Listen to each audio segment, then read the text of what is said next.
Senhor Luiz Inácio Lula da Silva, um bom dia. Eu preciso fazer algumas perguntas, algumas até óbvias, mas são para registro. O senhor tem alguma relação de parentesco ou amizade íntima com o senhor Carlos Arthur Nussmann? Não. Com o senhor Sérgio Cabral, que acabou de falar com o senhor? Não. E Leonardo Griner? Nem conheço. Perfeito. Eu faço essas perguntas porque antes do seu depoimento, não só do seu, de todas as testemunhas que vêm a juízo, elas têm que ser advertidas de que esse depoimento ele tem uma marca, que é o compromisso de não mentir em juízo. Aqui o senhor está sendo visto como testemunha de defesa, de acusação, mas não faz diferença. O papel da testemunha é ajudar a esclarecer os fatos, portanto, ajudar ao trabalho que o juízo vai realizar ao final do processo. Então, nessa condição, o senhor tem o compromisso, a obrigação, inclusive, de dizer a verdade, mencionar aquilo que sabe. Obviamente, a ressalva tem que ser feita. Eu sei que o senhor sabe de tudo isso, mas eu preciso fazer o registro, tá? Se for alguma pergunta, alguma situação que possa eventualmente lhe causar um prejuízo pessoal à sua defesa, lhe causar uma autoincriminação, uma incriminação, o senhor pode se recusar. Isso deve ser esclarecido ao juízo que delibera no momento. O senhor tem livre acesso aos seus advogados que estão, acredito que estão aí ao seu lado. O senhor tem livre acesso e os seus advogados sabem que tem também essa possibilidade de interferir e prestar, enfim, dar assistência que o senhor tem direito. Então, eu preciso fazer essa advertência que não é específica para o senhor, repito, é genérica para todos os testemunhos. Uma situação em especial agora, no caso do senhor, é preciso deixar bem claro, o senhor deve ter percebido que a imprensa está aqui, enfim, há um interesse em acompanhar o seu depoimento, acompanhar o que o senhor tem a dizer, e eu devo deixar registrado que esse momento é exclusivamente para que o senhor responda às perguntas da defesa ou das defesas, eventualmente do Ministério Público, com relação a esta ação penal. É para isso que o senhor está aqui. Então, se por parte de qualquer advogado, enfim, qualquer presente aqui, houver qualquer outro tipo de manifestação, eu vou intervir. Sempre que eu assim fizer, se eu intervier no seu depoimento, eu peço que o senhor faça silêncio e aguarde a deliberação, porque eventualmente eu posso indeferir uma pergunta e o senhor não deverá dessa forma responder. Está claro isso para o senhor? Veredas, o meu compromisso aqui é com a verdade, porque eu não acredito que hoje no Brasil tem um brasileiro que anda em busca da verdade mais do que eu. Eu estou cansado de mentiras e quero a verdade. Ficou claro para o senhor que o senhor, no papel de testemunha, o senhor responde apenas o que é perguntado, no limite do que é perguntado, e se for interrompido por mim, o senhor, por gentileza, silencie e aguarde a orientação. Isso está claro para o senhor? Está claro, mas aqui não é o depoimento de sim ou não. Não, eu não disse isso. Mas, por exemplo, nós não vamos fazer aqui digressões políticas sobre o evento passado. Essa é a preocupação. Até porque, repito, a sua posição aqui é de uma espécie de auxiliar do juízo, é de trazer informações. O senhor não está aqui se defendendo. Essa é uma posição diferenciada de um interrogatório. Isso é que eu gostaria de deixar claro para o senhor. Ok? Então, feita essa observação, eu passo a palavra para a defesa de Sérgio Cabral Filho, que foi através deles que o senhor aqui está para ser ouvido. Se quiser, eu só pedir do Tonelli, enquanto eu estiver entendendo, depois a gente fala de novo. À vontade. Se ele puder. Se puder sentar aqui comigo, Excelência, porque eventualmente auxilia numa... O senhor Cabral, por favor, pode também. Por favor, vou posicioná-los aqui. Fique à vontade, doutor. Obrigado, Excelência. Senhor presidente, bom dia. Meu nome é Rodrigo Roca. Eu represento aqui o governador Sérgio Cabral, que está ao meu lado. Eu gostaria de, antes de qualquer coisa, agradecer a disposição do senhor em atender o chamado da Justiça e prestar as suas declarações, que nós consideramos muito importantes, não só pelo que o senhor representa para o país, independentemente de agremiações políticas ou de movimentos partidários, mas de tudo que o senhor representou e representa para o país. E foi nessa condição e por essa razão que nós fizemos questão do depoimento do senhor aqui a respeito dos fatos que nós temos notícia, o senhor participou e conhece bem. Então eu queria agradecer a disposição. Em seguida, eu gostaria de situar a respeito da acusação, da imputação que está sendo feita, e há um parágrafo da denúncia que me parece bastante esclarecedor sobre isso. Basicamente, senhor presidente, a imputação é de que o Rio de Janeiro, através de seus representantes políticos, empresários, enfim, de que teria havido um movimento para que a candidatura do Rio de Janeiro a sediar os Jogos Olímpicos em 2016 fosse uma farsa, ou seja, de que estariam todos mancomunados para comprar votos e assim obter a vitória do Rio de Janeiro como sede dos Jogos Olímpicos. Então, há um parágrafo da denúncia, folhas 31 da denúncia, que diz exatamente o seguinte: entre agosto de 2009 e 29 de setembro de 2009, Sérgio Oliveira Cabral Santos Filho, Carlos Nussmann, presidente do Comitê Olímpico Brasileiro COB, e Leonardo Griner, diretor de operações e marketing do COB, em razão do cargo de governador do estado do Rio de Janeiro que o primeiro ocupava e dos cargos que o segundo e o terceiro ocupavam no COB, de modo consciente e voluntário, solicitaram diretamente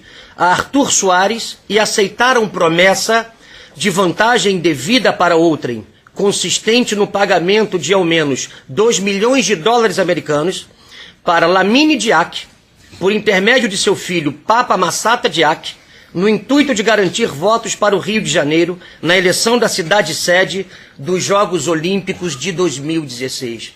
Senhor presidente, o senhor conhece o senhor Arthur Soares? Não. Nunca ouviu falar? O senhor não sabe alguma... Nunca ouvi falar. Certo. Nunca ouvi então falar. Vamos voltar um pouco.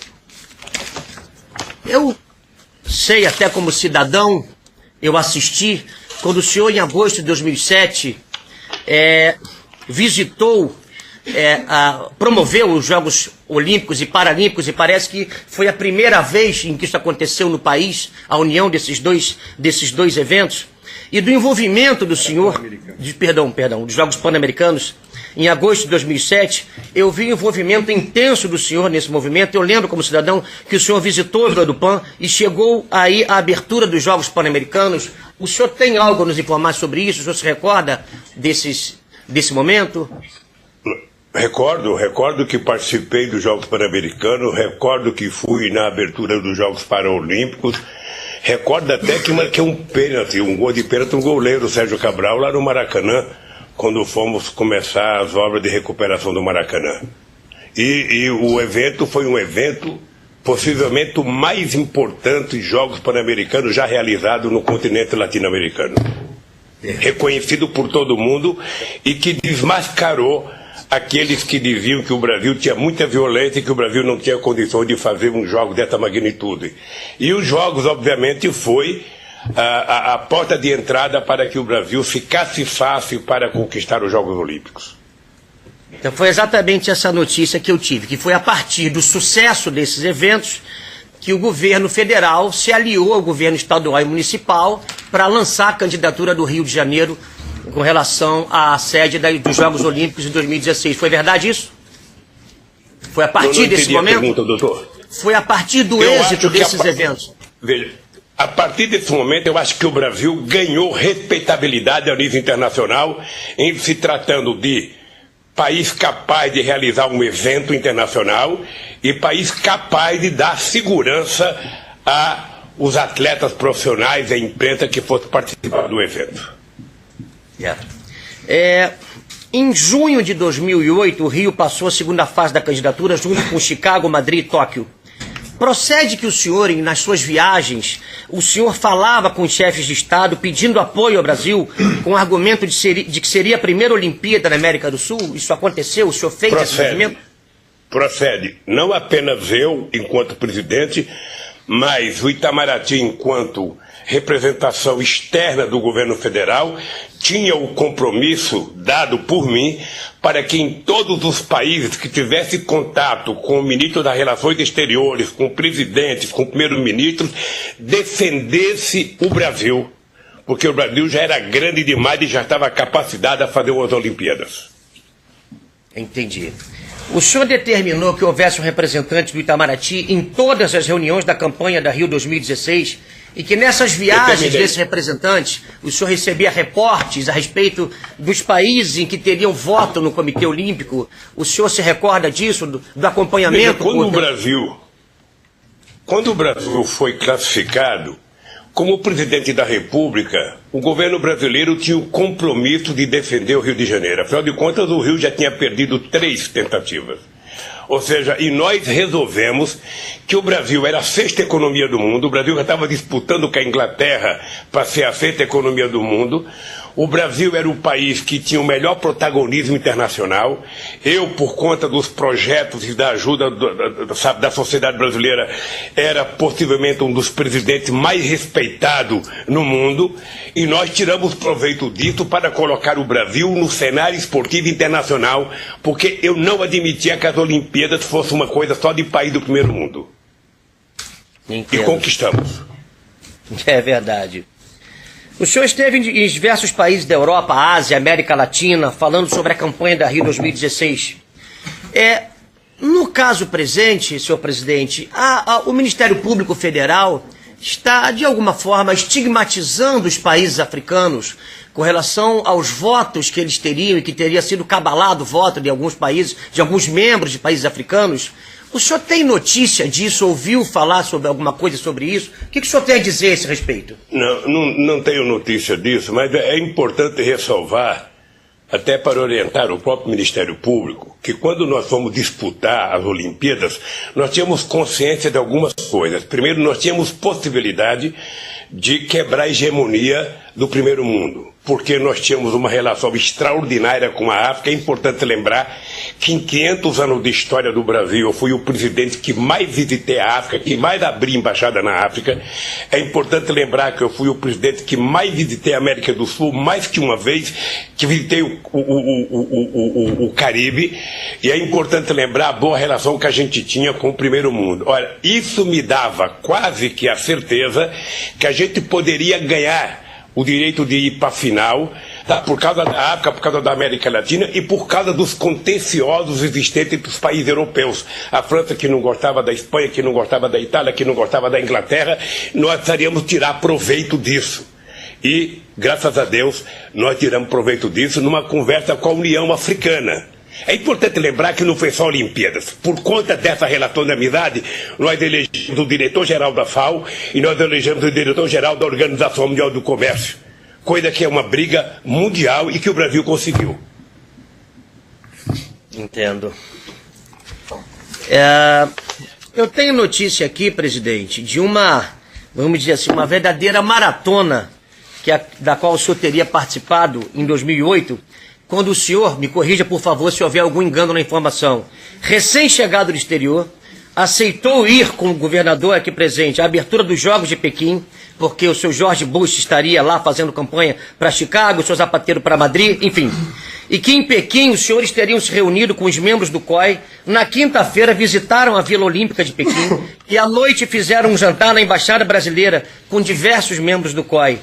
O governador diz ainda que na sexta-feira o chefe de Estado chinês abriu a agenda para receber o senhor, o próprio governador, o senhor Nussmann, o ministro Orlando Silva, para ouvi-los sobre a campanha, em verdadeiro espírito de maratona, por isso eu tirei essa expressão, na sexta-feira à noite, após a abertura dos Jogos, os senhores teriam voltado ao Brasil, sendo que tudo isso se passou em 2008, quando em verdade a decisão só seria tomada em 2009.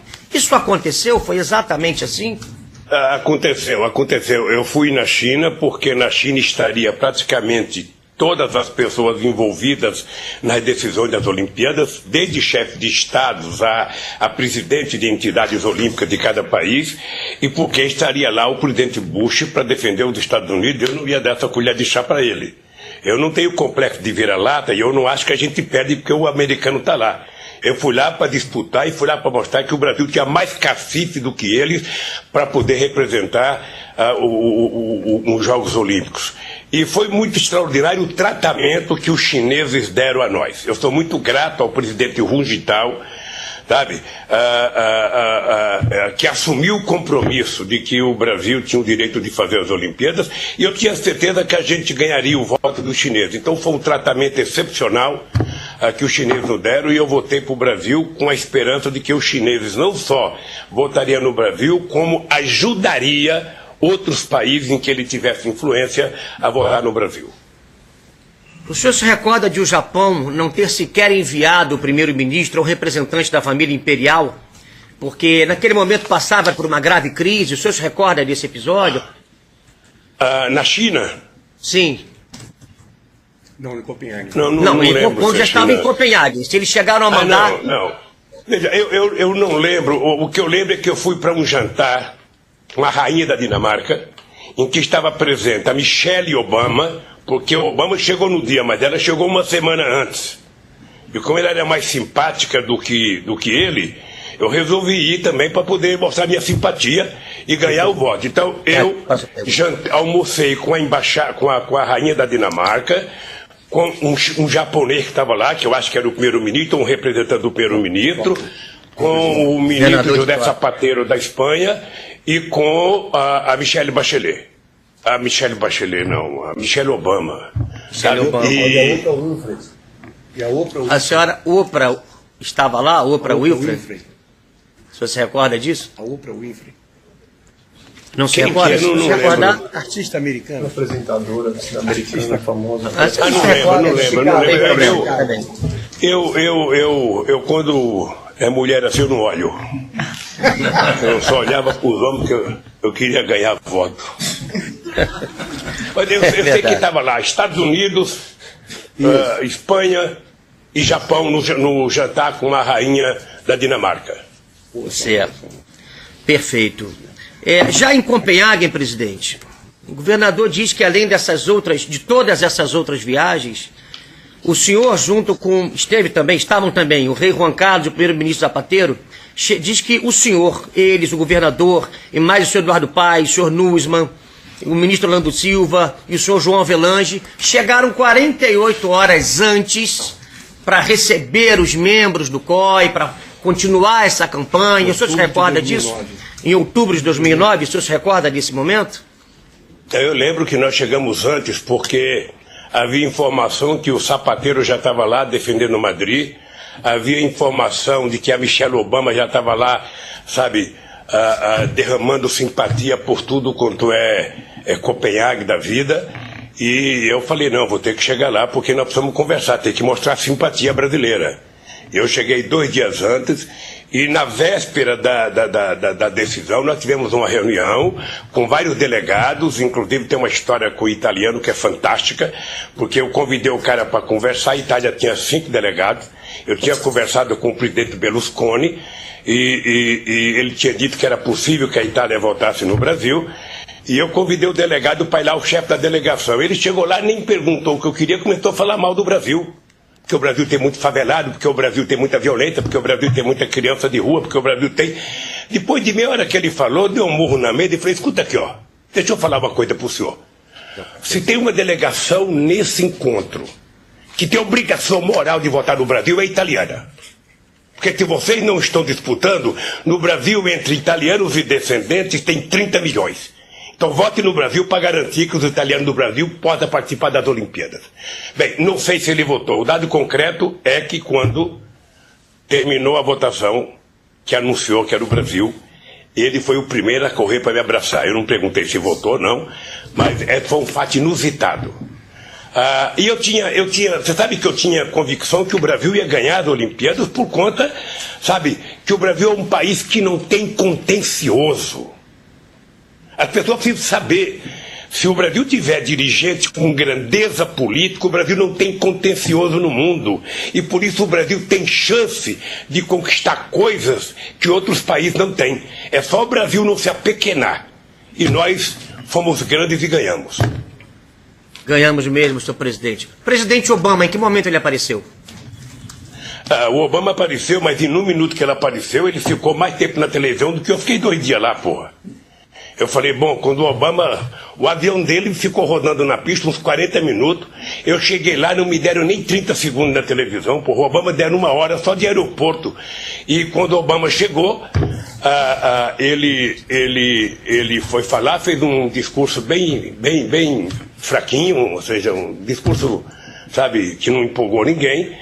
E eu vou dizer uma coisa, doutor, a apresentação do Brasil foi simplesmente maravilhosa. Hoje é fácil falar mal.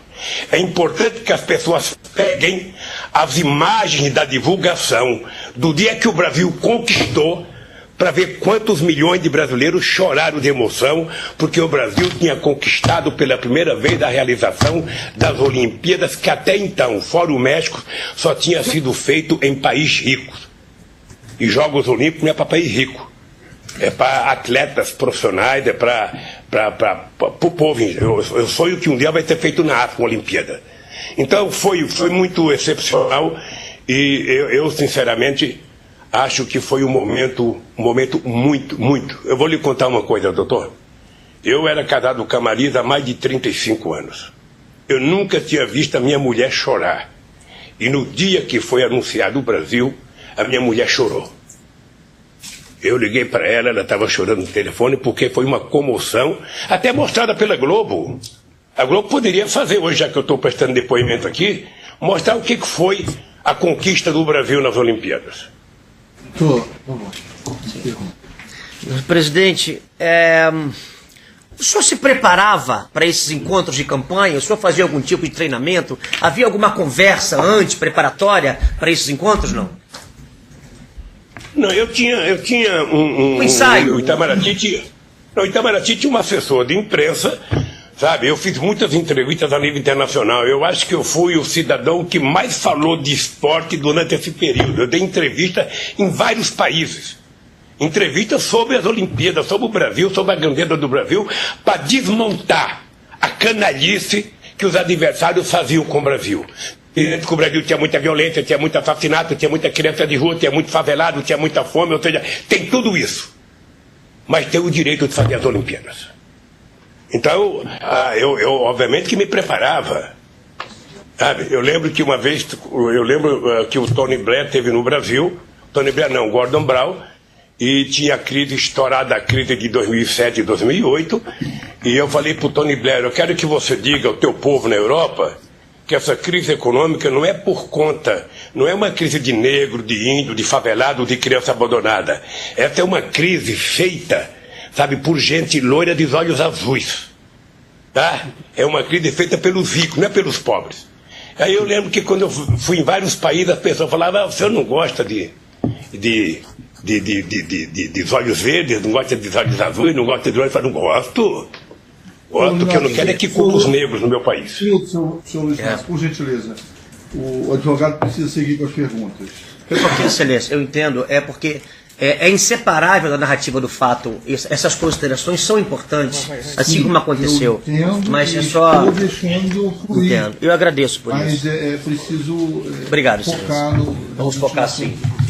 Presidente, é verdade que o senhor ficou no quarto de hotel, acompanhado do senhor Eduardo Paes, acompanhado, enfim, de outras pessoas, recebendo durante o dia inteiro membros do COI a respeito da campanha, falando com as pessoas, estava com o governador também, o senhor se recorda disso? Não era quarto de hotel, se alugou uma sala num hotel em que eu recebia delegações na véspera do encontro.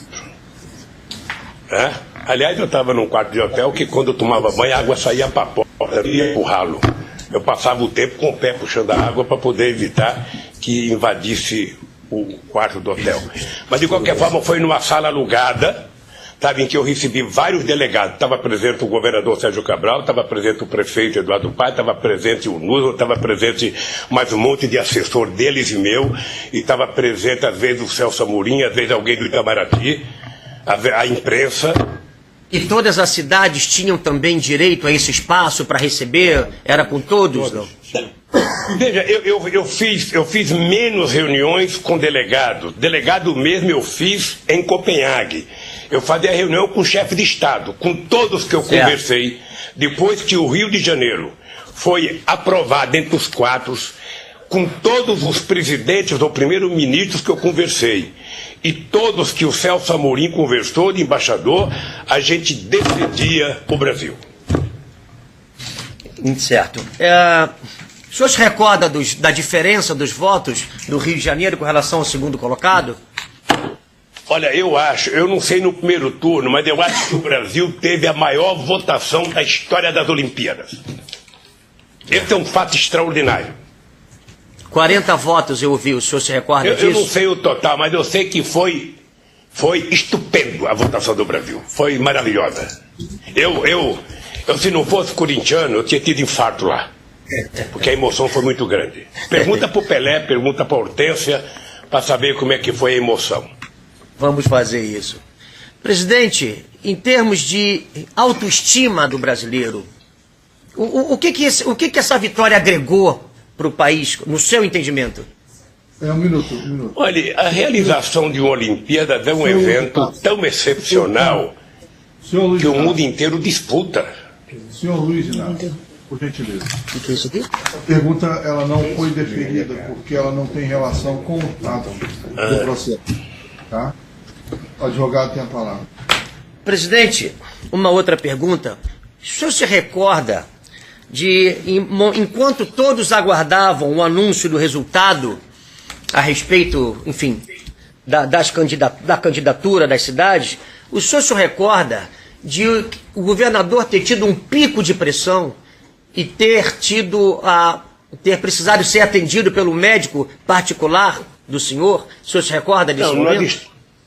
Nós estávamos no hotel e estava já começando o processo de votar quem era que ia para a final, né? Quem era que ia ganhar. E eu notei que tinha muita gente lá no saguão do hotel, era um hotel pequeno, e eu notei que o governador ia explodir. E eu então pedi para o médico da presidência da República dar uma olhada nele, porque ele poderia morrer antes de ver o Rio de Janeiro conquistar. Ele foi lá, o médico fez um check-up nele, daqueles, sabe, rapidinho, e não sei se deu remédio para ele, mas ele ficou mais tranquilo, porque a cara dele era de quem ia explodir. Era muita emoção, eu posso garantir, doutor Roca, que era muita emoção, era muita inquietação, porque era um momento único para o meu país. Foi até hoje. Presidente, para terminar, o senhor disse, já respondeu, eu gostaria só que ficasse muito claro. O senhor ouviu falar a respeito de alguma negociata, transação ilícita envolvendo quaisquer dos membros do COI na candidatura do Rio 2016? Depois, o senhor ouviu falar sobre isso? Nunca, em nenhum momento, eu inclusive criei um decreto em 2009, tanto para a Copa do Mundo de 2014 como para as Olimpíadas, um decreto de transparência, dando à Controladoria Geral da República a fiscalização de transparência de todos os atos em relação às Olimpíadas. Eu só lamento que venha uma denúncia de corrupção, de compra de delegado, 8 anos depois. Eu, sinceramente, não sei quem é que fez a denúncia, não quero saber, não conheço. Como nós estamos vivendo num momento de denuncismo, em que muita gente... Obrigado, senhor Luiz Inácio, um minuto. Presidente, nós também lamentamos, eu queria agradecer em meu nome, em nome do governador, mais uma vez, a disposição do senhor de participar desse ato. Muito obrigado. Okay. Obrigado, doutor. As demais defesas, posso iniciar pela de Carlos Gutmann, se quer perguntar...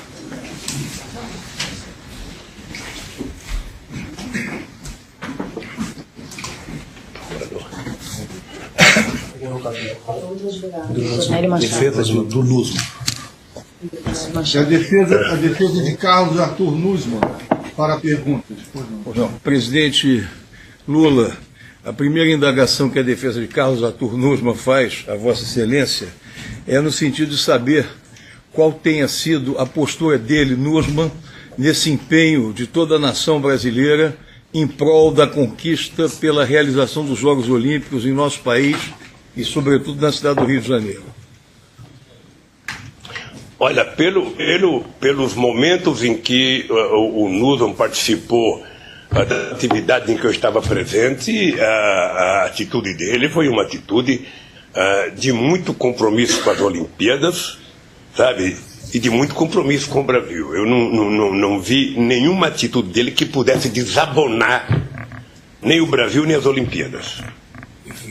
O senhor, nos vários contatos havidos em que reuniões se efetivaram com a presença do senhor Nussmann, eventualmente do atleta Pelé, mais ainda de personalidades da administração pública, além da federal, Vossa Excelência, o governador Cabral, o prefeito Eduardo Paes, representantes do Itamaraty. Essas reuniões eram reuniões com uma postura absolutamente séria, destinada meramente à luta, que era uma luta difícil, praticamente inglória, se não exitosa, para que a América do Sul e o Brasil pudessem, no Rio de Janeiro, realizar as Olimpíadas.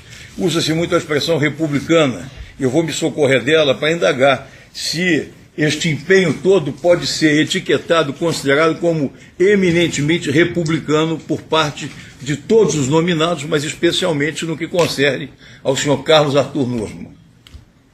Olha, todos eles que eu participei, muito republicano, muita gente muito aberto. Muita transparência naquilo que eu participei. Perfeito. Com relação ao lado de todo esse engajamento, o lado do ideal, o lado da emoção, poder-se-ia dizer que o senhor Nussmann seria um personagem voltado a um sonho permanente na sua existência, pela sua convivência, de efetivamente viabilizar que o Brasil fizesse, evidente que com o empenho de Vossa Excelência e das demais autoridades do setor público, empresários, integrantes do comitê de organização, qual a sua visão como presidente do país e depois, não mais como presidente, mas já como cidadão, esse empenho foi coroado a partir de uma postura que, no que concerne ao seu conhecimento, o senhor não divisou nenhum desvio de comportamento por parte de Nussmann, a indagação específica em relação a ele. Não divisei nenhum. Perfeito. O senhor já conhecia Nussmann antes desse episódio? A conhecia porque eu fui o presidente que mais prestigiei o esporte olímpico e o paraolímpico nesse país. É importante lembrar que foi no meu governo que nós criamos, inclusive, bolsas para ajudar esportistas pobres que não tinham condições e que não tinham patrocínio, porque patrocínio no Brasil é só quando a pessoa fica famosa. Quando a pessoa é pobre, ninguém dá nem um tostão. E nós criamos bolsa por instituições públicas para financiar esses atletas.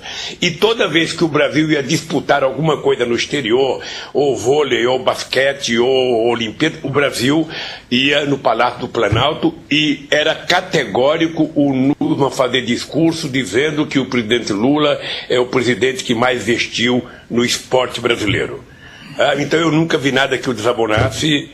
Foi um comportamento republicano e muito aberto e muito transparente, sempre com muita gente.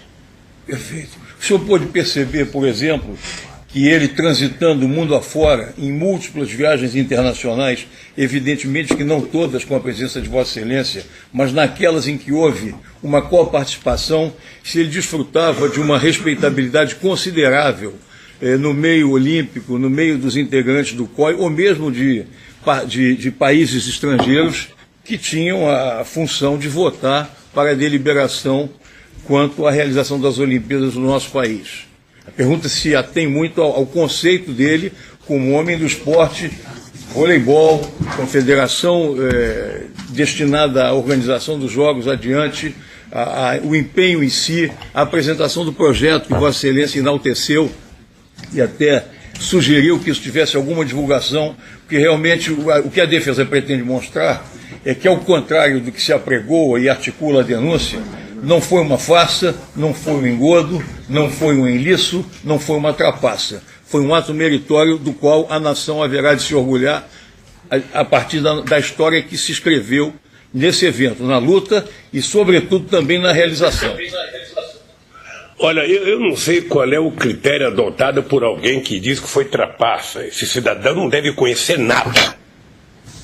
Deve conhecer nada, porque nos eventos que eu participei, seja com o presidente da República, ou seja com a participação de gente da direção das Olimpíadas ou dos comitês nacional e nacional, foi de muita seriedade e o Nusmo era tido como uma pessoa muito respeitada. É o testemunho de quem era presidente da República no momento da realização da competição. Perfeito. Eu vou fazer uma indagação que tem a ver com outro depoente que falará à tarde, que é o senhor Pelé, Edson Arantes do Nascimento. A minha indagação é se foi também objeto de sua observação o empenho pessoal de Pelé e se alguma vez, nesses múltiplos acontecimentos, se houve uma presença do Pelé com o presidente da República, Lula, nos contatos com dirigentes ou chefes de Estado, enfim, o que se pode lembrar de relevante no que concerne a essa postura, não só do Pelé, eu estou usando o Pelé como figura exponencial, mas Vossa Excelência há pouco falou em Hortência e eventualmente outras figuras marcantes na história do desporto brasileiro. Olha, tinha muita gente trabalhando para que o Brasil fosse a sede das Olimpíadas, muita gente. Desde governadores de estados que achavam que o seu estado iria receber delegações para treinamento, até vários esportistas. Eu lembro de uma esportista que falou na abertura da sessão que decidiu que ela fez muita gente chorar, ela chorou, eu estava na mesa, eu chorei, aqui eu não lembro o nome, mas eu posso afirmar que poucas vezes eu vi o país unido em torno de uma causa como eu vi em torno das Olimpíadas. E aquele momento em que aquele gringo fala Rio de Janeiro foi um momento excepcional na minha vida. Foi um momento excepcional na minha vida. Quem viveu aquilo, viveu. Quem não viveu, sabe, não vai viver mais. Perfeito. Eu acho que alguém que fala... Não, acho que alguém que fala que foi uma trapaça é porque não entende nada de nada e não viveu o que nós vivemos. Presidente, só me perdoe eu insistir, que eu fiz uma indagação específica sobre o Pelé. Ele vai prestar depoimento hoje. Então eu queria exatamente ter uma notícia de qual teria sido a participação dele na Dinamarca, eventualmente algum contato, na sua visão. Olha, veja, a participação do Pelé no evento, mesmo, eu não sei quais das reuniões que ele participou, né? Porque ele não estava na minha delegação, ele estava na delegação, sabe, das Olimpíadas. O dado concreto é que só a presença do Pelé, mesmo sem falar nada, sabe, com uma gravata igual essa que eu estou, que essa gravata é das Olimpíadas, eu carrego ela até ela começar a ficar desmontando aqui, só o fato do Pelé estar lá já foi uma coisa excepcional. A figura dele, sabe, por si só, já mostra a seriedade com que se deu as Olimpíadas. Perfeito. Presidente, eu não tenho mais nenhuma indagação, agradeço o depoimento, indago do meu colega se deseja acrescentar uma ligeira indagação. Senhor presidente, apenas para complementar ainda pela defesa do senhor Carlos Arthur Nussmann, a indagação que se faz é a seguinte: seria possível realizar um evento dessa grandiosidade em nosso país, no Brasil, sem o engajamento ativo do presidente da República, do governo federal, em parceria com o governo estadual, com o município? Seria viável realizar esse evento sem essa sinergia? Como foi essa união entre os governos federal, estadual e o município na realização dessa candidatura? Olha, primeiro, sem o envolvimento do Brasil como um todo, o Rio de Janeiro não ganharia. Já tinha perdido várias. Ou seja, o Brasil vivia um momento excepcional, o Brasil tinha virado protagonista internacional. O Celso Amorim, eu considero ele, que na época era o ministro de Relações Exteriores mais importante do mundo, era a figura mais respeitada, Então nós jogamos o peso político do Brasil para que Rio de Janeiro e o Brasil fossem sede das Olimpíadas. Não seria possível ganhar se ficasse só com o Rio de Janeiro. Apesar da qualidade do Rio de Janeiro. Eu sempre achei que o Rio de Janeiro merecia muito mais. Tá certo, excelência. Sem mais indagações pela defesa. Muito bem. A defesa de Leonardo Griner, gostaria de perguntar? Não tem pergunta, até porque ele disse que não conhece, né? Não conhece. Não tem. O Ministério Público tem pergunta? O diretor. Do NUS, o diretor. Senhor Luiz Inácio, o Ministério Público fará algumas perguntas, por gentileza. Muito bom dia, senhor presidente.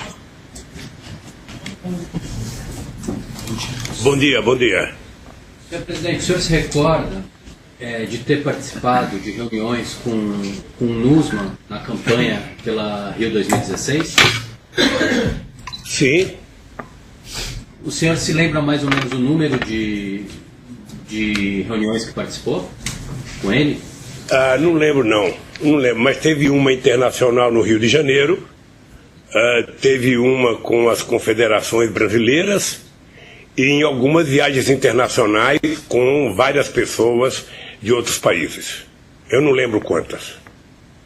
O senhor se recorda se especificamente com relação aos representantes africanos, o senhor chegou a participar de alguma reunião com o NUSMA? Eu não sei se participou. Na África eu tive reunião com a União Africana. A União Africana é uma instituição que representa 54 países. Eu já andava meio irritado porque o continente africano, com 54 países, tem menos delegado do que a Suíça, a Itália, que tem 5 cada um, e a Nigéria, com 140, acho que tem 1. Eu andava meio nervoso com isso, que era uma disparidade de representatividade, e eu lembro que eu conversei com a União Africana a respeito de que eles pudessem ajudar as Olimpíadas vindo para o Brasil e quem sabe um dia, vindo para a América do Sul, a gente poderia levar para o continente africano umas Olimpíadas. E essa reunião foi com a presença do NUSMA também? Não sei, não lembro. Na União Africana eu acho que não, mas não lembro.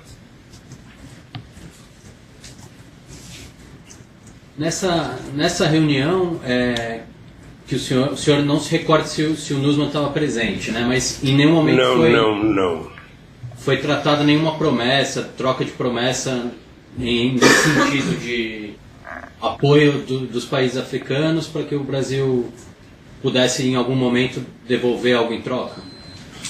Houve essa promessa? Houve alguma troca de promessa? Não é assim. Então, se eu indeferir todas as perguntas que são repetidas aqui nas audiências... Não é repetida, a resposta foi condicionante, excelente. Ele já respondeu que não ouviu falar nisso. O senhor está de acordo com a observação? Senhor Luiz Inácio, bom dia. O senhor disse que teve uma reunião com a delegação africana e que em algum momento o senhor disse que eles precisavam apoiar a candidatura brasileira porque em algum momento poderia ter algum apoio. Eles poderiam realizar Olimpíadas na África. Foi isso? O senhor prometeu alguma troca de favores com relação a isso? Eles apoiassem a candidatura brasileira? Olha, tá chegando meio problemática a voz aqui. Se a senhora puder repetir. Posso. O senhor afirmou que nessa reunião que teve com a delegação africana, o senhor conversou com os africanos dizendo o seguinte, que era necessário que eles apoiassem a candidatura brasileira, porque em algum momento poderia ter a realização das Olimpíadas também em algum país do continente africano.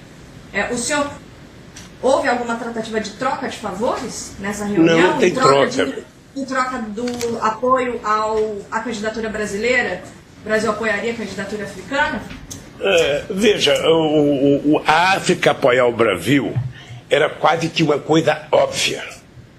Presta atenção numa coisa, procuradora. O Brasil era o país mais próximo da África. Eu era considerado o primeiro presidente negro da África. Eu viajei 34 vezes para a África Visitei 29 países na África, abri 19 embaixadas na África, levei a Embrapa para a África, levei, sabe? Então isso dava aos africanos quase que uma irmandade com o Brasil, sempre foi assim. Acabei de falar, o Brasil não tem contencioso, então eu brigava para que os continentes pobres tivessem direito de sediar Olimpíadas. Porque se a gente não brigar, se os países do terceiro mundo não se unificar para ver, a África nunca vai ser, porque a África tem guerra, porque a África tem muito negro, porque a África tem muito pobre. E eu acho que teria que ter no Brasil, deveria ter na África, poderia... A mesma briga que eu fiz para as Olimpíadas, eu fiz para o Conselho de Segurança da ONU. Por que a África não pode ter um representante do Conselho de Segurança? Então, eu trabalhei e vou trabalhar. Se a África um dia concorrer... A África não, porque tem que ser um país, não pode ser um continente. Pode ficar certo, se eu tiver veinho de Bengala, eu vou... Aonde eu estiver em frente, eu vou pedir um votozinho para a África, ser sede das Olimpíadas. Senhor Luiz Inácio, o Ministério Público já encerrou com as perguntas. Eu quero fazer uma pergunta para o senhor. Uma testemunha, em algum momento nesse processo, fez referência a que a campanha Rio 2016 serviria para o senhor Sérgio Cabral como um trampolim, como um estímulo à sua campanha à presidência da República. Isso teria, portanto, esse seria o interesse subjacente, né, do envolvimento do senhor Sérgio Cabral nessa campanha. O senhor tem informações sobre isso? Doutor, eu posso saber quem foi a testemunha? É aquele que eu ouvi do... Lamezon? Malezon. Eric Malezon, isso. Quem? Eric Walter Malezon. Eu nunca nem ouvi falar. Vou procurar no dicionário ver se existe essa pessoa. Está certo, o senhor não sabe. Perfeito. Uma outra coisa. Chegou aos seus ouvidos, chegou o reporte para o senhor, então presidente, que o Itamaraty teria recebido sugestão de membros do COI para que as autoridades brasileiras patrocinassem viagens ao Brasil, Foz do Iguaçu em especial, sobretudo enfim, a comunidade russa, ao colegiado, a delegação russa, teria algum tipo de sugestão para ganhar mais votos, o Brasil poderia ou deveria patrocinar viagens a membros do COI e seus familiares aqui no Brasil. Isso chegou aos seus ouvidos através de Itamaraty? Não chegou, e acho que o Itamaraty não fez isso.